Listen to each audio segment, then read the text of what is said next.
ನಿನ್ನ ಯಶಸ್ಸಿನಿಂದ ತಡೆಯೋದು ನಿನ್ನ ಸೋಮಾರಿತನವೇ. ನಿನ್ನನ್ನು ಎತ್ತರದಲ್ಲಿ ನಿಲ್ಲಿಸುವುದು ನಿನ್ನ ಒಂದು ನಿರಂತರವಾಗಿರುವಂತಹ ಪ್ರಯತ್ನದ ಗುಣವೇ. ಅಸತ್ಯ ಯಾವಾಗಲೂ ಜೊತೆಯನ್ನು ಕೋರಿಕೊಳ್ಳುತ್ತದೆ, ಆದರೆ ಸತ್ಯ ಯಾವಾಗಲೂ ಒಂಟಿಯಾಗಿಯೇ ಪ್ರಯಾಣಿಸುತ್ತದೆ. ಏಕೆಂದರೆ ಸತ್ಯಕ್ಕೆ ಧೈರ್ಯ ಹೆಚ್ಚು. ತಪ್ಪು ಮಾಡಿದವನಿಗೆ ಒಂದು ಅವಕಾಶವನ್ನು ಕೊಡು, ಸರಿಪಡಿಸಿಕೊಳ್ಳುತ್ತಾನೆ.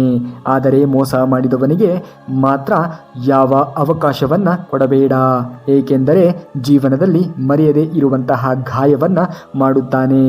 ಪ್ರತಿ ಕಷ್ಟ ಮನುಷ್ಯನಿಗೆ ಒಂದು ರೀತಿಯ ಪಾಠವನ್ನು ಕಲಿಸುತ್ತದೆ. ಪ್ರತಿ ಪಾಠ ಮನುಷ್ಯನಲ್ಲಿ ಬದಲಾವಣೆಯನ್ನು ತರುತ್ತದೆ. ದುಃಖದಲ್ಲಿ ಇದ್ದಾಗ ದೇವರ ಮೇಲೆ ನಂಬಿಕೆ ಕಳೆದುಕೊಳ್ಳಬೇಡ, ಏಕೆಂದರೆ ದೇವರು ನಿನ್ನ ಸುಖ ಮತ್ತು ದುಃಖ ಎರಡರಲ್ಲೂ ಜೊತೆಯಾಗಿ ಇರುತ್ತಾನೆ. ನಂಬಿಕೆ ಎಂದರೆ ಪೂರ್ತಿಯಾಗಿ ಎಲ್ಲವೂ ನಿನ್ನದೇ ಎಂದು ಶರಣಾಗುವುದು. ಕಷ್ಟದ ದಿನಗಳಲ್ಲಿ ತಾಳ್ಮೆ ಕಳೆದುಕೊಳ್ಳಬೇಡ. ಎಲ್ಲವೂ ಒಂದು ಕಾರಣವಾಗಿಯೇ ಸಂಭವಿಸುತ್ತದೆ, ಜೊತೆಗೆ ಪರಿಹಾರವೂ ಕೂಡ ಸಿಗುತ್ತದೆ.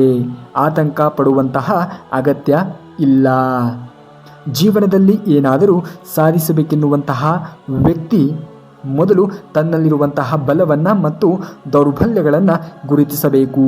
ತನ್ನ ಸಾಮರ್ಥ್ಯ ಮೀರಿ ನಿರ್ಣಯಿಸುವ ನಿರ್ಣಯ ಕಷ್ಟಕ್ಕೆ ಕಾರಣವಾಗಬಹುದು. ಜೀವನದಲ್ಲಿ ಒಳ್ಳೆಯ ದಿನಗಳು ಬರಬೇಕೆಂದರೆ ಸ್ವಲ್ಪ ಸಮಯ ತೆಗೆದುಕೊಳ್ಳುತ್ತದೆ. ಆ ಸ್ವಲ್ಪ ಸಮಯದಲ್ಲಿ ನಿಮಗೆ ಜೀವನ ಎಂದರೆ ಏನು ಮತ್ತು ಅದರ ಬೆಲೆ ಅರ್ಥವಾಗುತ್ತದೆ. ಸಂಸಾರದಲ್ಲಿ ಹೊಂದಾಣಿಕೆಯಿಂದ ಇರುವ ಮನಸ್ಸು ಪ್ರತಿ ಪತಿ ಪತ್ನಿಯರಿಬ್ಬರಿಗೂ ಕೂಡ ಇರಬೇಕು. ಪ್ರತಿಯೊಂದಕ್ಕೂ ಹೊಂದಾಣಿಕೆಯಿಂದ ಇದ್ದರೆ ಜೀವನವೆನ್ನುವುದು ಸುಂದರವಾಗಿ ಇರುತ್ತದೆ. ಜೀವನದಲ್ಲಿ ಕೆಲವು ನೆನಪುಗಳನ್ನು ಮರೆತರೆ ಮಾತ್ರವೇ ಬದುಕಲು ಸಾಧ್ಯ.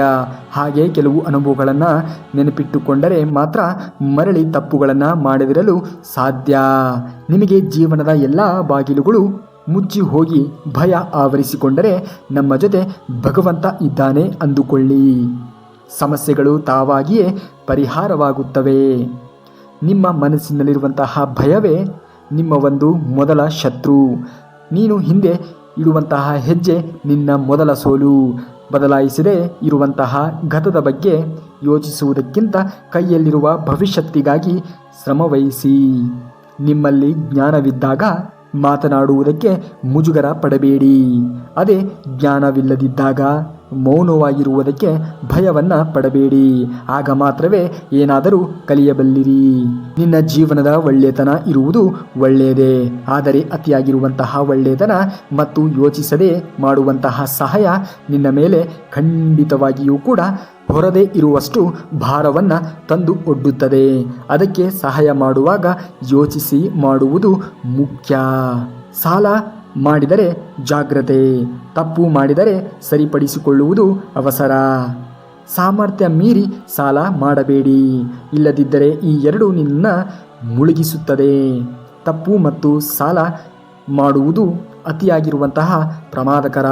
ಈ ಎರಡು ಅತಿಯಾದರೆ ಖಂಡಿತವಾಗಿಯೂ ಕೂಡ ಮುಳುಗಿಸಬಲ್ಲವು. ಯಾವುದೇ ವಿಷಯಗಳಲ್ಲಿ ತಪ್ಪು ಮಾಡಿದರೆ ಸರಿಪಡಿಸಿಕೋ, ಆದರೆ ತಪ್ಪನ್ನೇ ಮತ್ತೆ ಮತ್ತೆ ಮಾಡಿದರೆ ಅದು ನಿನ್ನನ್ನು ಖಂಡಿತವಾಗಿಯೂ ಕೂಡ ನಾಶಪಡಿಸುತ್ತದೆ. ತಪ್ಪು ಮಾಡುವಾಗ ಎಚ್ಚರದಿಂದ ಇರು, ಜಾಗ್ರತೆಯಿಂದ ಇರು. ಆಗ ನಿನ್ನ ತಪ್ಪು ಮಾಡಲು ಬಿಡುವುದಿಲ್ಲ.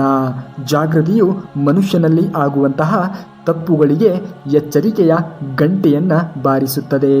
ಅದಕ್ಕೆ ಮನುಷ್ಯ ಎಲ್ಲ ಸಮಯದಲ್ಲೂ ಕೂಡ ಜಾಗೃತೆಯಿಂದ ಇರಬೇಕು. ಎಚ್ಚರ ತಪ್ಪಿದರೆ ಪ್ರಮಾದ, ಎಚ್ಚರವಾಗಿದ್ದರೆ ಸುರಕ್ಷಿತ.